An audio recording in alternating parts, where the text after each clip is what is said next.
വേടൻ കൂട്ടിലാകാനുള്ള ലക്ഷണങ്ങളൊക്കെ കണ്ടു തുടങ്ങി. ഒരു യുവതി, ഡോക്ടറാണ്, അല്ലാതെ വിവരമില്ലാത്തതോ 5ാം ക്ലാസ്സും കുസ്തിയും പഠിച്ചതോ ഒന്നുമല്ല. ഒരു ഡോക്ടർ ആണ് വേടനെതിരെ ബലാത്സംഗ കുറ്റം ആരോപിച്ച് പരാതി കൊടുത്തു. ഇപ്പോൾ കേസ് രജിസ്റ്റർ ചെയ്തിട്ടുണ്ട്. തൃക്കാക്കര പോലീസ് കേസ് രജിസ്റ്റർ ചെയ്തു. പലരും വളരെ ഒരു പെട്ടെന്ന് പ്രശസ്തിയിലേക്ക് കുതിച്ചു കഴിയുമ്പോൾ, പണമൊക്കെ ആയി തുടങ്ങിക്കഴിയുമ്പോൾ, ആരാധക വൃന്ദങ്ങളൊക്കെ ഒരുപാടുണ്ടാകുമ്പോൾ മുൻകാലങ്ങളൊക്കെ അങ്ങ് മറന്നു. അപ്പം നേരത്തെ ഉണ്ടായിരുന്ന പരിചയങ്ങൾക്കൊന്നും വലിയ വിലയൊന്നും കൊടുക്കത്തില്ല. ആ രീതിയിൽ അങ്ങ് പോകും. മാത്രമല്ല, ഇത് കൂടുതൽ വെട്ടിപ്പിടിക്കുമ്പോൾ ഇനി പുതിയ പുതിയ ആളുകൾ കൂടെ വരുമല്ലേ, അപ്പോൾ എനിക്കെന്തിനാ ഇത് ഒരെണ്ണത്തിലേക്ക് ഒതുങ്ങുന്നത് എന്ന് ഒരു തോന്നലും വരും. ഇത് സിനിമാ താരങ്ങൾക്കുണ്ടാകുന്ന ഒരു വലിയ പ്രശ്നമാണ്. പല സിനിമാ താരങ്ങൾക്കും മുമ്പുണ്ടായിക്കൊണ്ടിരുന്ന ഒരു പ്രശ്നമാണ്. ഇതിപ്പോൾ ഈ വേടൻ എന്ന് പറയുന്ന ആൾ പെട്ടെന്ന് പ്രശസ്തിയിലേക്ക് ഉയർന്ന ഒരാളാണ്, റാപ്പർ. ഈ വേടനെ എനിക്ക് പണ്ട് വലിയ പരിചയമൊന്നും ഇല്ലായിരുന്നു, മനസ്സിലായിട്ടില്ലായിരുന്നു. ഇപ്പോഴും വേടനെ എനിക്ക് അറിഞ്ഞൂടാ.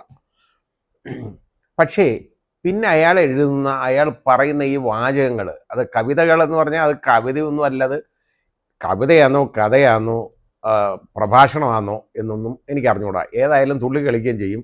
മിക്കവാറും ഷർട്ടില്ലാതെ ചെയ്യുള്ളൂ. എന്നാലേ അതിൻ്റെ ആ എഫക്റ്റ് വരത്തുള്ളൂ കേട്ടോ. മുടി വേണം, താടി വേണം, അതൊക്കെ ഉണ്ട്. ഈ രീതിയിലൊക്കെ ഉണ്ട്. പിന്നെ അതിൻ്റെ കൂടെ പണ്ട് കഞ്ചാവ് വന്നപ്പോൾ വേടനൊന്ന് പിടിയിലായി. പക്ഷേ അവിടെ പിഴച്ചത് എന്താണെന്നറിയാമോ? വനം വകുപ്പ് കയറി പുലിനകം പറഞ്ഞുകൊണ്ട് കേസെടുത്തതാണ്, പുലിപ്പല്ല് പറഞ്ഞുകൊണ്ട് കേസെടുത്തതാണ് വനം വകുപ്പിന് പിഴച്ചത്. അപ്പം ആദ്യം വനം വകുപ്പിനെ അനുകൂലിച്ച് വനം വകുപ്പ് മന്ത്രി പറഞ്ഞെങ്കിലും പെട്ടെന്ന് വനം വകുപ്പ് മന്ത്രിയുടെ കാല് മാറി കേട്ടോ. പെട്ടെന്ന് കാല് മാറി. നോക്കിയപ്പം ഇത് ഒന്ന് ക്യാഷ് ചെയ്യാം എന്ന് ഒരു രാഷ്ട്രീയ പാർട്ടിക്ക് തോന്നി. പിന്നെ അവരുടെ മീറ്റിങ്ങുകളിലെല്ലാം വേടനെ പിടിച്ചുകൊണ്ട് പോവുകയാണ്. അപ്പോൾ അവിടെ അനിയന്ത്രിതമായിട്ടുള്ള ആൾക്കൂട്ടം ഉണ്ടാവും വേടനെ. അതെല്ലാം കൂടുതൽ ചെറുപ്പക്കാരാണ് കേട്ടോ. ചെറുപ്പക്കാരെന്ന് പറഞ്ഞാൽ ഇന്നത്തെ ചെറുപ്പക്കാർക്ക് നമ്മുടെ പണ്ടത്തെ പാട്ടുകളോ അതൊന്നും അല്ല ഇഷ്ടം. അത് കുറ്റം പറഞ്ഞുകൊണ്ട് കാര്യമില്ല. എനിക്കൊക്കെ ചന്ദ്രികയിൽ എലിയുന്നു ചന്ദ്രകാന്തം ഇഷ്ടമാണെങ്കിൽ ഇന്നത് കേൾക്കാൻ പറഞ്ഞു കഴിഞ്ഞാൽ എത്ര പിള്ളേർ കേൾക്കും? ആരും കേൾക്കത്തില്ല. ഞാൻ പാട്ടൊക്കെ വെക്കുമ്പോൾ, ഇപ്പോൾ കാരണത്തായാലും ശരി, ഈ കുട്ടികൾ കൂടെ ഉണ്ടെന്നുണ്ടെങ്കിൽ, എൻ്റെ മക്കൾ ഉൾപ്പെടെ ഉണ്ടെന്നുണ്ടെങ്കിൽ ഞാൻ ഈ പാട്ട് തിരഞ്ഞെടുത്ത് വെക്കുകയില്ല. അവർക്ക് ഇഷ്ടമുള്ളത് വെച്ചോളാൻ പറയും. പാട്ടുമൊന്നും അല്ല വെക്കുന്നത്, അർത്ഥമൊന്നും ഇല്ലാത്ത പല വരികൾ. പക്ഷേ ഈ വേടൻ്റെ ഈ ചില പ്രഖ്യാപനങ്ങളും വരികളും ഒക്കെ ഞാൻ വായിക്കാനിടയായി. അത് വളരെ ചിന്തോദീപകമായിട്ടുള്ള വരികൾ തന്നെയാണ്, അതിന് സംശയമൊന്നുമില്ല. നമ്മുടെ ഈ രാജ്യത്ത് നിലനിൽക്കുന്ന ആ സമ്പ്രദായങ്ങൾ, ലോകത്ത് തന്നെ അധകൃതരോട് കാണിക്കുന്ന അവഗണന, ഇതിനെയൊക്കെ ഒരു തീപ്പൊരിയുടെ മട്ടിൽ തന്നെ ഉയർത്തുന്ന വരികൾ വേടൻ്റെ വരികളിൽ നിന്ന് വരുന്നുണ്ട്. അത് ശരിയാണ്. അതൊക്കെ അഭിനന്ദിച്ചേ മതിയാവൂ, ഒരു കുറ്റമില്ല. പക്ഷെ ഇപ്പോഴത്തെ കാര്യം അതല്ലല്ലോ. ഇപ്പോൾ പ്രശ്നം എന്ന് പറയുന്നത് ഒരു പീഡനമാണ്, ഒരു ബലാത്സംഗ കേസ് തന്നെയാണ് എടുത്തേക്കുന്നത്. അതിന് പറയുന്ന എന്താ കാര്യം എന്നറിയാം. ഇത് പലപ്പോൾ നമുക്ക് തോന്നും, ഒരു ഒരു ഒരു ഒരു പെൺകുട്ടിയെ വശീകരിച്ച്, അതായത് അതിൻ്റെ അടുത്ത് പറയുക, നിന്നെ ഞാൻ വിവാഹം കഴിച്ചോളാം, നമുക്ക് വിവാഹിതരാകാം എന്ന് പറഞ്ഞ് ഉള്ള ഒരു അടുപ്പം സ്ഥാപിക്കുക. അതിനുശേഷം അതിനെ ആ വാഗ്ദാനത്തിന്മേൽ ലൈംഗിക വൃത്തിക്ക് വിധേയമാക്കുക. അങ്ങനെ ചെയ്തു കഴിഞ്ഞാൽ എന്നിട്ട് ഇതിൽ നിന്ന് കാല് മാറുക. അതൊക്കെ അന്നത്തെ കാര്യത്തിന് പറഞ്ഞല്ലേ എന്ന് പറഞ്ഞ് പൊടിയും തട്ടി അങ്ങ് പോകുന്ന ചില മാന്യന്മാരുണ്ട്. അത് യഥാർത്ഥ ബലാത്സംഗമാകും. എന്നാൽ നേരെ മറിച്ച് ഒരു വിവാഹിതയായ സ്ത്രീ ഇതേപോലെ ഒരു പയ്യനുമായിട്ട് അടുത്ത്, അവൻ അങ്ങനെ എന്നെ പീഡിപ്പിച്ചു, അങ്ങനെ ചെയ്തു, ഇങ്ങനെ ചെയ്തു, ഞാൻ അവൻ്റെ കൂടെ വെറുതെ പോയതാണ്, ലോകം കാണാം, അത് പറഞ്ഞപ്പോൾ സുപ്രീം കോടതി നിശ്ചിതമായിട്ട് വിമർശിച്ച് നമുക്കറിയാം. അതായത് 10 or 20 തവണ കാശ്മീരിലും അവിടെ ഇവിടെയൊക്കെ അവൻ്റെ കൂടെ പോയിട്ട് പറയുന്നത് അവൻ എന്നെ പീഡിപ്പിച്ചു എന്നാണ്. അതൊന്നും പറഞ്ഞാൽ നിൽക്കുന്ന കാര്യമല്ല. പിന്നെ അത് വിവാഹിതയ്ക്കൊരു പ്രത്യേക ഇതും കൂടെ ഉണ്ട്. മറ്റൊരു ചെറുപ്പക്കാരനുമായിട്ട് അവൻ എന്നെ വിവാഹം കഴിച്ചോളാം എന്ന് പറഞ്ഞു പീഡിപ്പിച്ചു എന്നൊക്കെ പറഞ്ഞു കഴിഞ്ഞാൽ അതൊന്നും നിലനിൽക്കത്തില്ല ഇപ്പോൾ. പക്ഷെ നേരെ മറിച്ച് അതായത് ഇപ്പോൾ ഇതുപോലുള്ള ഒരു ലൈംഗിക വീഴ്ചയ്ക്ക് ഒരു കൺസെൻറ്റ് വേണം പെണ്ണിൻ്റെ. ആ കൺസെൻ്റ് എന്ന് പറയുന്നത് എന്താണ്? അതായത് സമ്മതം. ആ കൺസെൻ്റ് എന്ന് പറയുന്നത് നമുക്ക് അങ്ങ് ഊഹിച്ചെടുക്കാനൊന്നും പറ്റത്തില്ല. അപ്പോൾ കൺസെൻ്റ് എന്ന് പറയുന്നത് when consent is set to be free when it is not hit by fraud, coercion or undue influence. അതായത് ഈ സമ്മതം എന്ന് പറയുന്നത് യഥാർത്ഥ മനസ്സോടുകൂടിയുള്ള ഒരു സമ്മതമായിരിക്കണം, അല്ലാതെ ഞെക്കി പിടിപ്പിച്ച് സമ്മതമാവാൻ പാടില്ല. അതായത് വഞ്ചന, ചതി, ഇതിലൂടെ നേടിയെടുക്കുന്ന സമ്മതം എന്ന് പറയുന്ന സമ്മതമല്ല. പിന്നെ അതായത് കൊയർഷൻ, അതായത് ഭീഷണിപ്പെടുത്തിയിട്ട് ഉള്ള സമ്മതം, അതും സമ്മതമല്ല. പിന്നെ അൺഡ്യൂ ഇൻഫ്ലുവൻസ്, അതായത് ഡോമിനേറ്റിംഗ് കപ്പാസിറ്റിയിൽ ഉണ്ടായിരിക്കുക. ഉദാഹരണമായിട്ട് ഒരു മാസ്റ്റർ സെർവൻറ്റ്, അതായത് വീട്ടിലെ ജോലിക്കാരി, അവിടുത്തെ മാസ്റ്റർ ഇതുപോലെ പോകുമ്പോൾ അതിനൊന്നും പറയാൻ പറ്റുന്നില്ല ആ പെണ്ണിന്, അതങ്ങ് സമ്മതിച്ചു എന്ന് പറയുന്നതിന് അർത്ഥമില്ല. ടീച്ചർ സ്റ്റുഡൻറ്റ്, അതും അവിടെ ഈ ഇങ്ങനെയുള്ള ബന്ധങ്ങൾ, അതായത് ഫിഡ്യൂഷ്യറി റിലേഷൻഷിപ്പിലുള്ള ബന്ധങ്ങളൊക്കെ വരുമ്പം അങ്ങനെ പറയും നിയമത്തിൽ. ആ ബന്ധങ്ങളൊക്കെ വന്നാൽ അത് യഥാർത്ഥത്തിൽ ഒരു കൺസെൻ്റ് ആയിട്ട് നമുക്ക് എടുക്കാൻ പറ്റത്തില്ല. അപ്പോൾ ഫ്രീ കൺസെൻറ്റ് വേണം. ഇവിടെ നമ്മളൊന്ന് ആലോചിക്കണം കേട്ടോ. ഈ ഫ്രീ കൺസെൻറ്റ് എന്നൊക്കെ പറയുന്നത് എന്താണെന്നറിയോ? ഒരു പെണ്ണ് അത് സമ്മതിക്കണം, എന്നിട്ട് മാത്രമേ ഇങ്ങനെ ചെയ്താൽ മാത്രമേ ഉള്ളൂ അത് ബലാത്സംഗം ആകാത്ത വേഴ്ചയായിട്ട് മാറുന്നത്. പക്ഷെ നേരെ മറിച്ച്, ഉദാഹരണമായിട്ട് പലരുടെയും വസ്ത്രധാരണം, അവൾ അങ്ങനെ നടന്നുകൊണ്ടല്ലേ, അത് ആ പെണ്ണ് തീരുമാനിക്കണം അതിൻ്റെ ഏത് വസ്ത്രം അതിനെ ധരിക്കാമെന്ന്.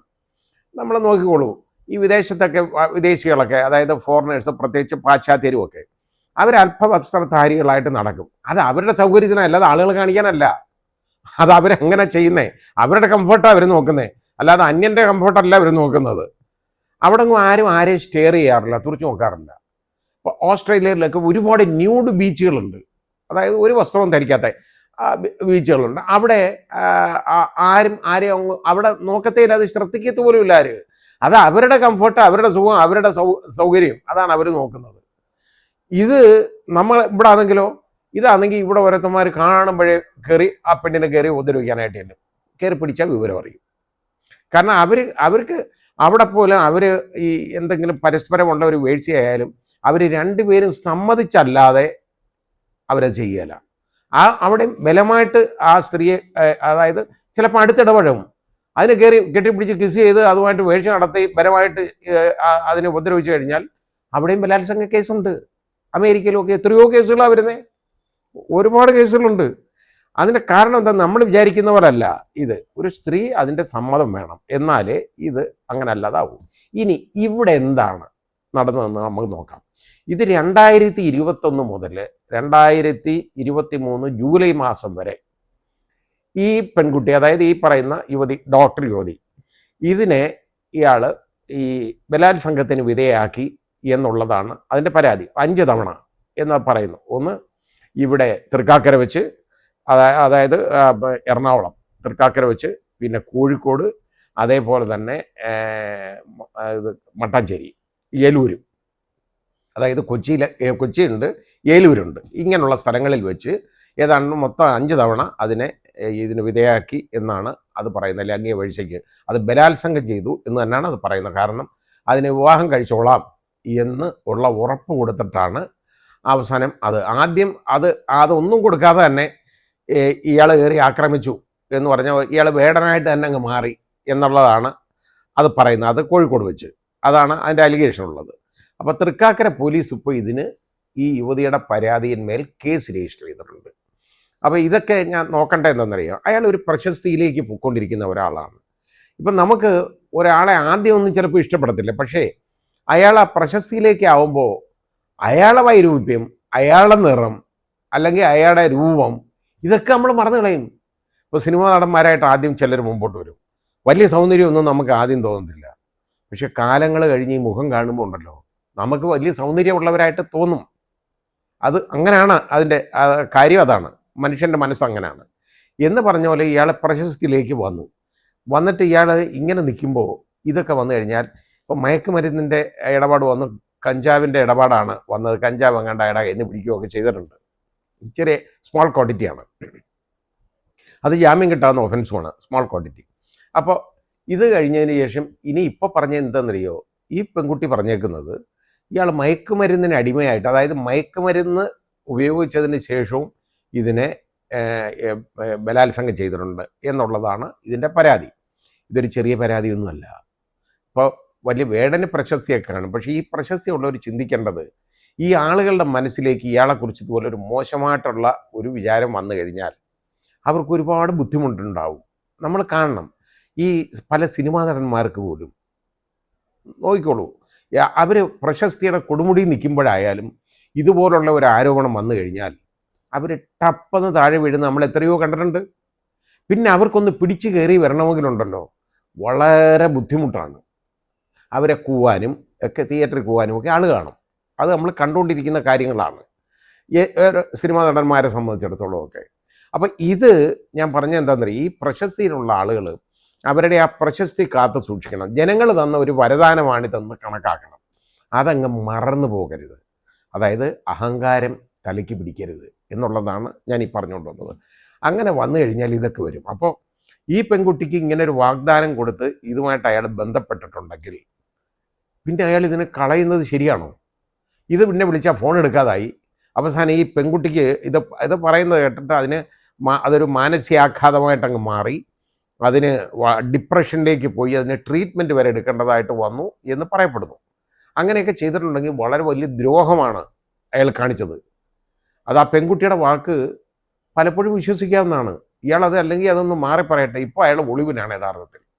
കാരണം അയാളുടെ വീട്ടിൽ പോയി മാധ്യമപ്രവർത്തകർ അന്വേഷിച്ചപ്പോൾ ആ വീട്ടുകാർ പറഞ്ഞു ഇവിടെ ഇല്ല. എവിടാന്ന് ചോദിച്ചാൽ എവിടാന്ന് അറിഞ്ഞുകൂടാ. വീടുമായിട്ട് ഇപ്പോൾ കുറച്ചും ദിവസമായിട്ട് ഒരു കോണ്ടാക്ട് ഒന്നുമില്ല എന്നാണ് പറയുക. കോണ്ടാക്ട്സ് ഒന്നുമില്ല. ചിലപ്പോൾ കൊച്ചി കാണും എന്ന് പറയുന്നുണ്ട്. കാരണം അതാ ഞാൻ പറഞ്ഞേ, അയാൾ യഥാർത്ഥത്തിൽ ഇപ്പോൾ ഒളിവിലാണ്. ഇതിൻ്റെ വല്ല കാര്യമുണ്ടോ? ഇയാൾക്കിനി ജനമധ്യത്തിൽ അപ്പിയർ ചെയ്യേണ്ടതല്ലേ? അപ്പോൾ ഇങ്ങനൊരു പരാതി ഉണ്ടാക്കാൻ പാടുണ്ടായിരുന്നു? ഇതിനെ വിവാഹം കഴിക്കണമായിരുന്നു അയാൾ. അതായിരുന്നു അയാൾ ചെയ്യേണ്ടത്. ഇതുമായിട്ട് ബന്ധപ്പെട്ടിട്ടുണ്ടെന്ന് ആ കുട്ടി പറയുന്നു. അതിൻ്റെ വാക്ക് പല സുപ്രീം കോടതി ഡിസിഷൻസൊക്കെ അനുസരിച്ച് നോക്കുമ്പം ഈ കുട്ടിയുടെ വാക്ക് നമുക്ക് വിശ്വസിക്കാവുന്നതാണ്, നമുക്ക് വിലയ്ക്ക് എടുക്കാവുന്നതാണ്. പലപ്പോഴും അതൊരു പ്രശ്നമായിട്ട് മാറും. അതുകൊണ്ടാണ് ഞാൻ പറഞ്ഞത്, വേടൻ കൂട്ടിലാകാനുള്ള എല്ലാ ലക്ഷണങ്ങളും കണ്ടു തുടങ്ങിയിട്ടുണ്ട്.